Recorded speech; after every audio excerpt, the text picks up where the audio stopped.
Hello বন্ধুরা, পাপিয়ার ভালোবাসার রান্নাঘরে তোমাদের সকলকে স্বাগত। আজ নিয়ে চলে এসেছি চিংড়ি ভাপা রেসিপি। কিছু স্পেশাল মশলায় এই চিংড়ির স্বাদ হয়ে ওঠে দ্বিগুণ মাত্রায়। সেই কি মশলা দিয়েছি এতে সেটাই তোমাদেরকে দেখিয়ে দিচ্ছি। চলো তাহলে ঝটাপট রেসিপিটা দেখে নেওয়া যাক। খেতে কিন্তু অসাধারণ লাগে গরম ভাতে। এর জন্য আমি এখানে চিংড়ি মাছ 250 গ্রাম নিয়েছি, ধুয়ে পরিষ্কার করে সুন্দর করে নিয়েছি। এবারে এই মাছগুলো আমি দেখো একটা ছোট টিফিন কৌটা নিয়েছি স্টিলের। এই টিফিন কৌটার মধ্যে মাছগুলো তুলে রাখছি। আমি একবারে এর মধ্যে মশলা মাখাবো, তার জন্য প্রথমে মাছটাকে রেডি করে নিলাম। এবারে মশলাগুলো রেডি করে নেব। মশলাগুলো রেডি করছি, চলো দেখে নেবে কি মশলা দিয়েছি এর মধ্যে। 1 চামচ দিয়ে দিলাম হলুদ সর্ষে, 1 চামচ কালো সর্ষে, সাথে দিয়ে দিচ্ছি পোস্ত 1 চামচ, 3টে কাঁচা লঙ্কা দিয়ে দিচ্ছি। এবার এই উপকরণগুলো একসঙ্গে আমি একটা মিহি পেস্ট করে নেব। তার জন্য মিক্সিং জারের মধ্যে এগুলো দিয়ে দিলাম। দিয়ে অল্প পরিমাণে এর মধ্যে জল দিয়ে দিচ্ছি। এবারে সুন্দর একটা মিহি পেস্ট করে নেব। পেস্টটা হয়ে গেছে দেখো, ঠিক এই রকম। এবারে আমি একটা ছোট্ট বাটিতে এটা ঢেলে রাখছি।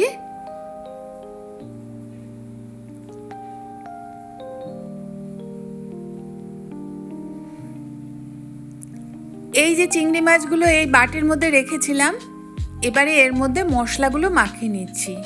দিয়ে দিচ্ছি স্বাদ মতন লবণ, হলুদ দিয়ে দিচ্ছি 1/2 চামচের কম,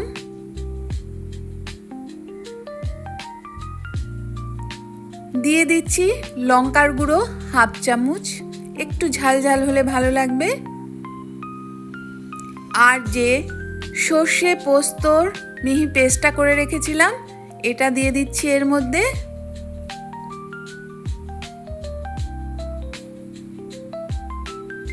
পুরোটা দিয়ে দিলাম। সাথে দিয়ে দিচ্ছি টক দই। এই টক দই দেওয়ার পরে এর স্বাদটা কিন্তু আরও দ্বিগুণ বেড়ে যায়। এখানে 2 টেবিল চামচের মতন টক দই দিয়ে দিলাম। দিয়ে সুন্দর করে এবারে মিশিয়ে নেব। সাথে দিলাম 2 টেবিল চামচ সরষের তেল।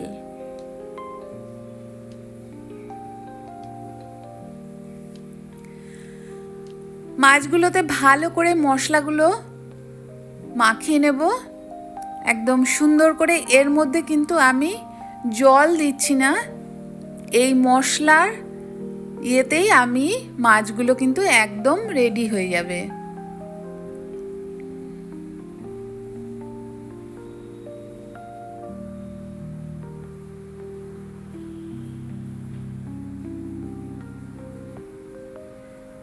সুন্দর করে মাখানো হয়ে গেছে। এবারে এর মধ্যে 2টো চেরা কাঁচা লঙ্কা রেখেছি, এই কাঁচা লঙ্কাগুলো এর উপরে দিয়ে দেব। এই কাঁচা লঙ্কার একটা সুন্দর ফ্লেভারটা এর মধ্যে ঢুকে যাবে, এতে খেতে ভীষণ আরও টেস্টি হয়ে যাবে। এবারে টিফিন কৌটার ঢাকনাটা লাগিয়ে দিলাম, রেডি হয়ে গেল। এদিকে গ্যাসে আমি অল্প পরিমাণে কিছুটা কড়ার মধ্যে জল নিয়ে নিয়েছি, গ্যাসটা জ্বালিয়ে দিলাম। এই জলের উপরে আমি একটা স্টিলের স্ট্যান্ড বসিয়ে দিলাম। এর উপরে যে চিংড়ি মাছের রেডি করা মশলা কৌটাটা রেখেছি সেটা এর উপরে দিয়ে দিলাম। দিয়ে আমি ঢাকা দিয়ে রেখে দিচ্ছি। প্রথমে গ্যাসটাকে বাড়িয়ে জলটা টকবক করে ফোটার পর তারপরে আমি গ্যাসটাকে লো আঁচে রেখে দিচ্ছি। 15 মিনিট রেখে দিয়েছিলাম। 15 মিনিট পর আমি ঢাকনা খুললাম। এতেই কিন্তু মাছগুলো একদম রেডি হয়ে যাবে, সেদ্ধও হয়ে যাবে। এবার একটু ঠান্ডা হলে তোমাদেরকে দেখাচ্ছি। একটু ঠান্ডা হওয়ার পর আমি ঢাকনাটা খুলে নিলাম। দেখো কতটা লোভনীয় হয়েছে। গরম ভাতে এই রকম যদি একটু পড়ে যায় চিংড়ি ভাপা, তাহলে কিন্তু ভীষণই খাওয়াটা জমে যায়। এবারে আমি একটা প্লেটে সার্ভ করে তোমাদেরকে দেখিয়ে দিচ্ছি যে কতটা লোভনীয় হয়েছে। দেখো একদম টেস্টি টেস্টি, জিভে জল চলে আসছে।